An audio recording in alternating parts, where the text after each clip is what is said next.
Շարունակում ենք ծրագիրը եթերում ART-ի նորություններն են եւ ինչպես հաղորդման այս հատվածում մեզ է միացել վերլուծաբան Արմեն Չիբուխչյանը, բարի երեկո Արմեն։ Բարի երեկո։ Ընտրությունները Գյումրիում կարծես դեռ ավարտին չեն հասել, հա Արմեն։ Այո, հետաքրքիր զարգացումներ կարող են լինել Գյումրիում։ Դե երևի թե գիտեք, արդեն ձայները բաշխվել են Գյումրիում ավականու եւ նախատեսվում է արդեն քվեարկությունը եւ քաղաքապետի ընտրությունները։ Ուրեմն, բայց այստեղ հետաքրքիր մի բան կա,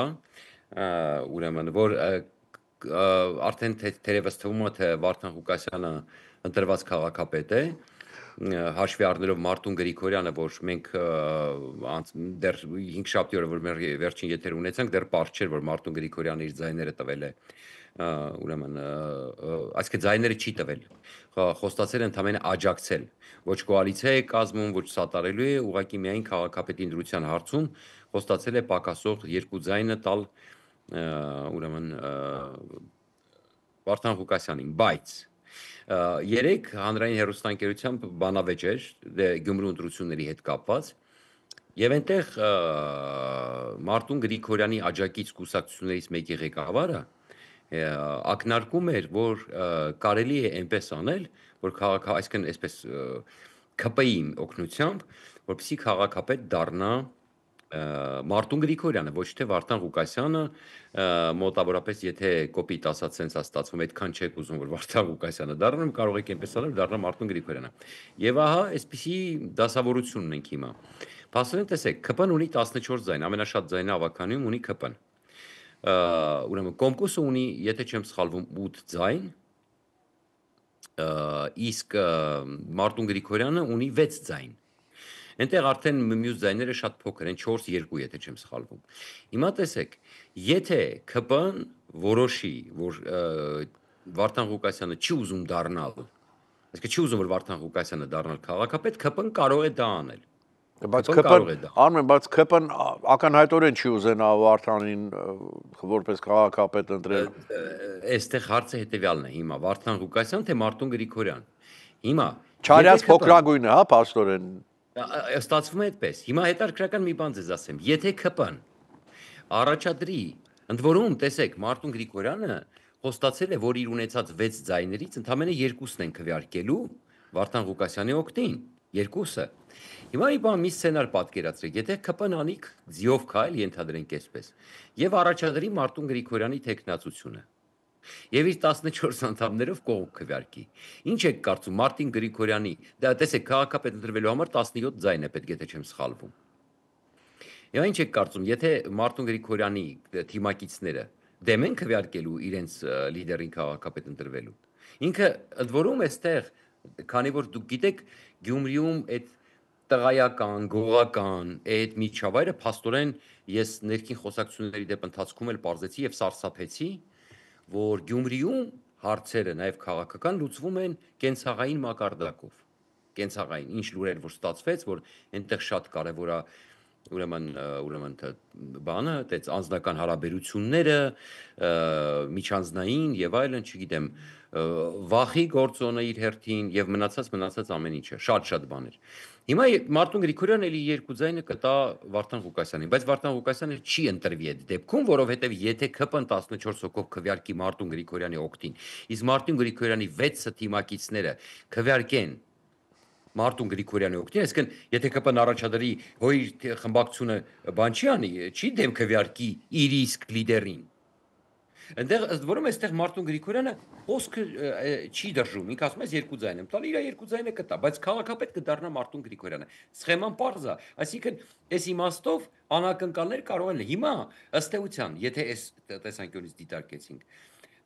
փաստորեն խաղաքարտը ԿՊ-ի ձեռքում է։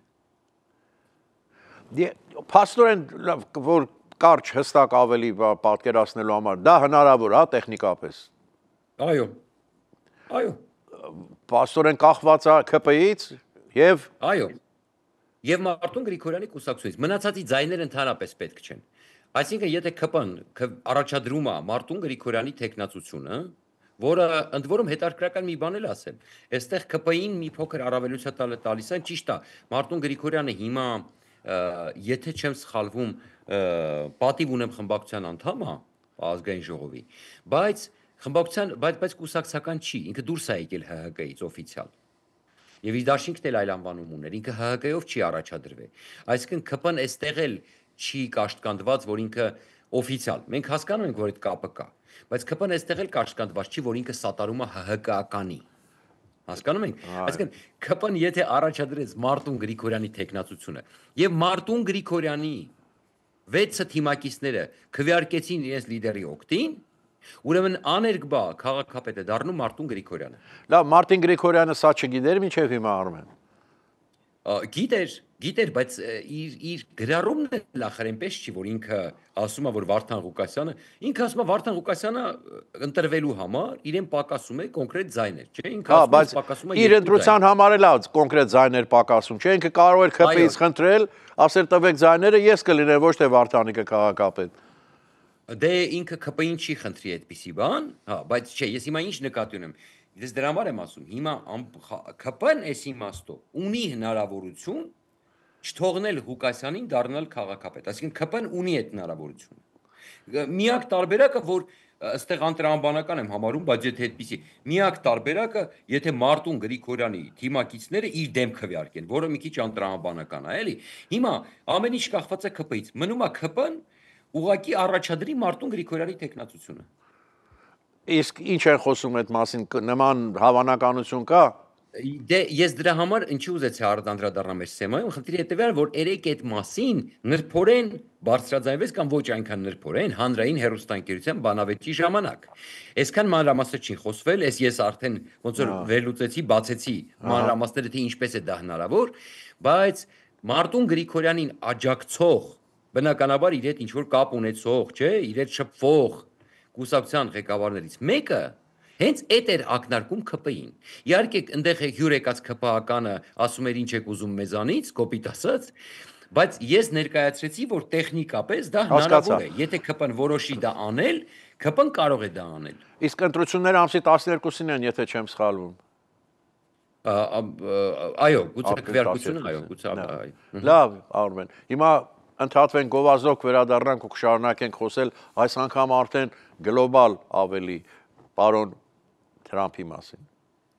Բայ-Դուբայ.am, այո, Բայ-Դուբայ.am։ Դարձեք անշարժ գույքի սեփականատերը Դուբայում Բայ-Դուբայ.am-ի օգնությամբ եւ մենք ապահովենք Արաբական Միացյալ Էմիրությունների ձեր ռեզիդենտության քարտը։ Արաբական Էմիրություններում առանց տոկոսագումարի ձեռք բերեք անշարժ գույք սկսած $140,000-ից, ստանալով մինչև 15% եկամուտ Բայ-Դուբայ.am-ի օգնությամբ։ Մեզ հետ կարող եք կատարել եզակի ներդրումներ Mercedes-Benz, Bugatti, Burj Khalifa եւ Դամակ ճարտարապետական գլուխգործոցներով հայտնի MR եւ Bugatti-ի հեղինակավոր կառուցապատողներին պատկանող անշարժ գույքի շուկայում։ Կատարեք ձեր ներդրումը ֆինանսական ժամանակակից երկնաքերերի, շքեղ հյուրանոցների, ոսկեփայլ լողափերի եւ ֆինանսական բարձունքներ նվաճելու քաղաքում։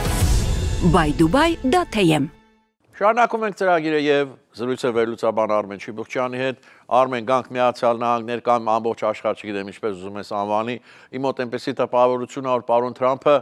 տնտեսական պատերազմ է հայտարարել ամբողջ աշխարհին, կարծես երրորդ համաշխարհային պատերազմը լինի, բայց տնտեսական հողի վրա։ Ինչ կասես, Արմեն։ Իդեպ ես մի ուղղակի նոր մտաբերեցի, որ եթե չեմ սխալվում, ընտրությունները ապրիլի 16-ին են քաղաքապետի ընտրությունները, եթե չեմ սխալվում։ Բոլոր դեպքերում շատ չմնացել։ Այո, այսպես ամեն դեպքում այս թիվն էլ ասենք, որովհետև իմ հիշողությունն էլ այդպես է հիշում, չեմ կարող ասել հստակ, բայց կարծեմ ապրիլի 16-ին, բայց մի հետաքրքիր բան, իսկ դուք տեղյակ եք Թրամփի քիչ առաջվա գրառումից Truth Social-ում։ Որ մեկը ասա, որտեվ ինքը Չինաստանի հետ կապված։ Չէ։ Ուրեմն քիչ առաջ Թրամփը արտահայտվել է եւ ուրեմն Չինաստանին սպառնացել է, որ եթե հանկարծ Չինաստանը ապրիլի 8-ին չհանի իր պատասխան, իսկ մենք գիտենք, չէ՞, Չինաստանը 34% պատասխան տարիֆներ է սահմանել Միացյալ Նահանգների նկատմամբ։ Հինգշաբթի օրը պիտի ուժի մեջ մտնեն չինական տարիֆները։ Այո։ Եվ Թրամփը ժամանակ է տվել 1 օր։ Եթե Չինաստանը չի հանում տարիֆները Ամերիկայի նկատմամբ, ուրեմն ապրիլի 9-ից Չինաստանի նկատմամբ մտնում են լրացուցիչ 50% տարիֆներ։ Ես ասեմ, Պատերազմ է հայտարարված, բայց մենք տեսնում ենք լարվածությունը Միացյալ Նահանգներում երեք ինչպես տեսակ մեծ հանրահավաքներ էին, բավականին մեծ ամբողջ Միացյալ Նահանգներում, ուրեմն Թրամփի տնտեսական վարկանիշը անկում է ապրել, ընդ որում բավականին շատ Թրամփի կողմից քվեարկած մարդիկ, ուրեմն որոնք դժգոհ են տնտեսական քաղաքականությունից, որոնք զրկվել են աշխատանքից, եւ նաեւ այս խմբի մեջ կարելի է մտցնել պաղեստինցիներին կամ պրո-պաղեստինյան մահմեդական բնակչությանը, որոնք մտածում են, որ Թրամփը կանգնացրեց պատերազմը, չէ, Իսրայելում, իսկ հիմա մենք տեսնում ենք, որ այսօր էլ չէ, ռմբակոծություն է եղել, եթե չեմ սխալվում, հիվանդանոցների կողքին։ Այո, եւ սխալը ընդունեց Իսրայելը, ասել է, որ սխալմամբ հիվանդանոցին են արվել։ Այդ բոլոր խմբերը անգամ Թրամփին քվեարկած բավականին լուրջ դժգոհություն են հայտնում այս իմաստով։ Արմեն, Եվրոպայում էլ են մեծ բողոքի ցույցեր Միացյալ Նահանգների քաղաքականության եւ Թրամփի։ Դուք արդեն տեղյակ եք, որ Իլոն Մասկն է արդեն արտահայտվել, որ այս իրավիճակում պետք է շտապ Եվրոպայի հետ ազատ առևտրի պայմանագիր։ Այո, կարդացի։ Տես ոնց փոխեց երգը, չէ՞, Մասկը միանգամից։ Հենց որ իր ստակները սկսեցին իջնել, տեսա որ չես այդ չի լինի, ասում է 0 դրույքով ասում է առևտուր անենք։ Այ, այս նոր հիշեց։ Իդեպ ես քիչ առաջ լսում էի նախորդին Սկոտ Բեսենտի Միացյալ Նահանգների ֆինանսների նախարարի տված հարցազրույցը, որտեղ հետաքրքիր դետալներ ներկայացրեց Սկոտ Բեսենտը եւ հետաքրքիր տեսակետներ ասեց, բայց գլոբալ լրագրողը այսպես փորձում էր մի բան ասեմ Մասկի հետ կապված, տեսեք, այս ամեն ինչը շատ ավելի խորը վերլուծության կարիք ունի, որովհետեւ հարցը Թրամփի դեմա դուրս եկե Մասկը, թե սա շատ ավելի խորը խաղ է։ Այսինքն, որտեղ մենք գիտենք, որ նախորդին էլի Թրամփը ասել էր, որ Մասկը ինքը գոհ է Մասկից եւ ճիշտ է ինքը շատ բիզնեսներ ունի, պետք է գնա կառավարի, բայց ես կպահեմ նրան որքան կկարողանամ, չէ՞։ Մոտարապես ակնհայտ սուտ էր դա, ինչ որ բան այնպես չի այնտեղ հարաբերությունների մեջ, ակնհայտորեն։ Դե ճիշտ է, հիշում ենք, որ Անտոնի Սկարամուչին, որ մի քանի օր աշխատեց Թրամփի ադմինիստրացիայում, ասում էր, որ ես կսպասեմ տեսնեմ որքան են Թրամփն ու Մասկը երբ են գժտվելու, բայց այդուամենայնիվ ես կոչ եմ անում չշտապել։ Հիմա Սկոտ Բեսենտին անդրադառնանք։ Ուրեմն Սկոտ Բեսենտը ասում է, որ արդեն խոսքը չի գնում էլ գների իջեցման մասին, որտեղ պարզ է, չէ, արդեն ուրեմն գները հետ բերելը դա մի քիչ այսպես հեքիաթային կատեգորիա է։ Ասում է, որ կարևորը, որպեսզի մարդկանց եկամուտները ավելի շատ լինեն, քան ինֆլյացիան։ Երբ որ ուրեմն լրագրողը հարց է տալիս, ասում է, բայց չէ՞ որ դուք որոշ ժամանակ առաջ նախկինում ասել եք, որ տարիֆները դրանք ինֆլյացիա բերող են։ Տարիֆները ինֆլյացիա են բերում։ Սկոտ Բեսենտը նորից շարունակեց, որ պետք է այնպես անել, որ եկամուտները ավելի շատ լինեն, քան ինֆլյացիան, եւ մեջ բերեց օրինակ, ես հիմա Միացյալ Նահանգներում չեմ, հարգելի դերենիք, դուք նկատել եք, որ Սկոտ Բեսենտը ասում է վառելիքի գները, բենզինի գները, էլեկտրաէներգիայի գները օրինակ լավ իջել է։ Իջել է։ Այսօր ինձ ուղարկեցին։ Այո։ Այսօր բենզինի $7 տեսագինը բենզինի, $7 գալանի համար։ Ըստ Սկոտ Բեսենտի, ուրեմն էլեկտրաէներգիայի եւ ես օրինակ քիչ առաջ ստացա մեր էլեկտրաէներգիայի ուրեմն բիլը եւ այնտեղ անգամ նշույլ չկար իջեցման եւ թվից մի փոքր այսպես ասма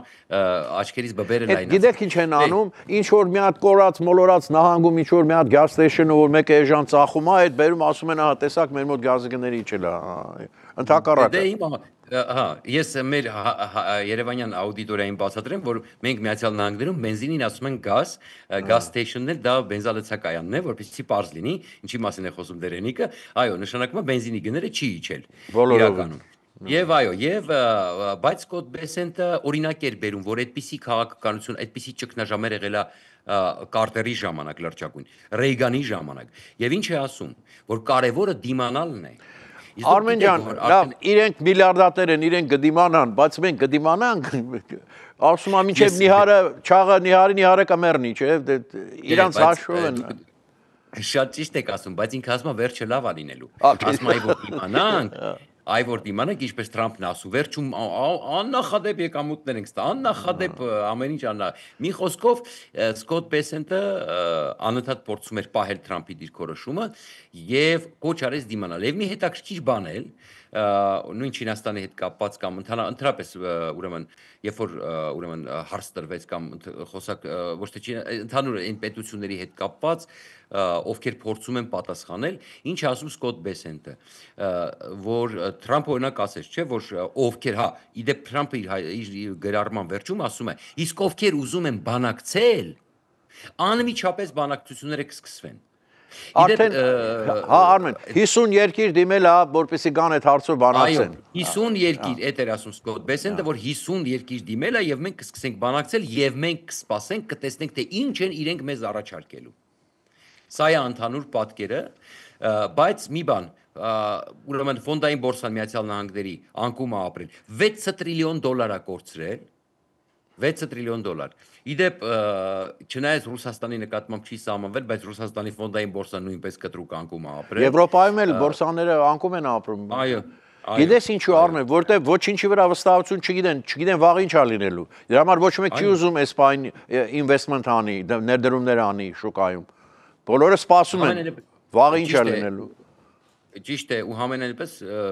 եզրակացնելով այս պահի դրությամբ, որքան ես հասկացա պաշտոնյաների խոսքից, մենք պետք է դիմանանք մինչև լավ լինի։ Շնորհակալություն Արմեն, կփորձենք դիմանալ, տեսնենք ինչ կլինի։ Շնորհակալություն հույս տալու համար, հա։ Լավ։ Շնորհակալություն Արմեն։ Այսքան այսօրվա համար սիրելիներ, կհանդիպենք վաղը միշտ տեսություն։